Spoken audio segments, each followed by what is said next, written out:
Your baby food might be toxic, and here's yet another example of how RFK Jr. isn't going to do anything about it and how he totally played MAHA. Literally today, the Supreme Court just ruled that this couple from Texas can go ahead and sue Whole Foods. Why do they want to sue Whole Foods? So they had actually tried to sue Whole Foods a few years ago because of their son's developmental problems. So this couple that was from Texas, they were feeding their baby exclusively this one kind of baby food, okay? Earth's Best organic baby food, right? And they were shopping at Whole Foods. Their son, Ethan, had completely normal development until he was 2.5 years old. He then suddenly regressed and was diagnosed with seizures and autism spectrum disorder. They did some tests and discovered that he had very high levels of toxic heavy metals in his body.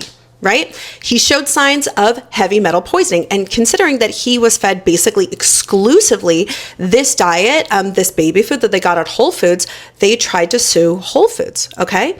And even within their lawsuit, when they first tried to sue Whole Foods, they used a 2021 report from the House Oversight Committee that found that tons of commercial baby foods, including the one they were feeding their child, had significantly high levels of arsenic, lead, and cadmium. Basically, they struck down that lawsuit saying you can't sue Whole Foods for having tainted baby food, right?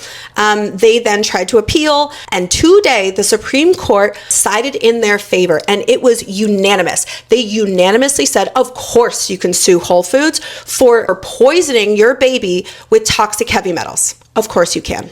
And what's funny is that the reason that they even made it to the Supreme Court was because Hain Celestial Group, the group that actually owns the baby food brand that sickened their child, I think they were trying to avoid other lawsuits, right? They were saying, oh, this is a frivolous lawsuit that egregiously wastes judicial and party resources with no apparent benefit.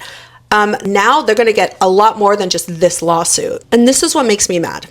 We have known for over 100 years that giving children high levels of heavy metals in their food will lead to these kinds of developmental delays and autism spectrum disorder. However, RFK Jr., who said he's going to find the cure to autism and used to be against toxic heavy metals, right, and mercury, no mercury in your vaccines, but now suddenly he's all about mercury in the air, mercury in your water, right? And he's not making the FDA do anything about this. He says that it's Tylenol. He couldn't possibly be the high levels of heavy metals that are in the baby food. The FDA allows high levels of heavy metals in baby food. That would be under his purview. He could do something about this, but he's choosing not to.